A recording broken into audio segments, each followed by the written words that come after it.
अशा प्रकारे डॉक्टर बाबासाहेब आंबेडकरांनी अथक परिश्रम घेऊन वेगवेगळ्या संकटांचा सामना करून ज्ञान मिळवलं होतं। ते जेव्हा परदेशातून शिक्षण घेऊन परत आले तेव्हा त्यांना गुजरातमध्ये क्लास 1 दर्जाची नोकरी देखील मिळाली होती, परंतु नोकरी करत असताना देखील अस्पृश्यतेचा सामना त्यांना करावा लागला।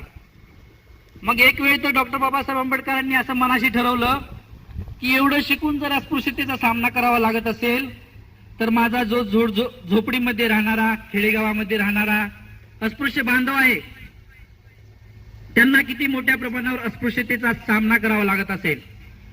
त्यांनी तेथे संकल्प केला की मी हे अस्पृश्यता निर्मूलन करण्यासाठी कार्य करेल आणि गुजरातमधील वडोदरा या शहराला आज देखील संकल्पभूमी म्हणून ओळखलं जातं, कारण डॉक्टर बाबासाहेब आंबेडकरांनी त्या ठिकाणीच हा संकल्प केला होता आणि हा संकल्प त्यांनी मनाशी ठेवूनच देशभरामध्ये अस्पृश्यता निर्मूलन करण्यासाठी खूप काही काम केलं। भारतीय संविधानाचे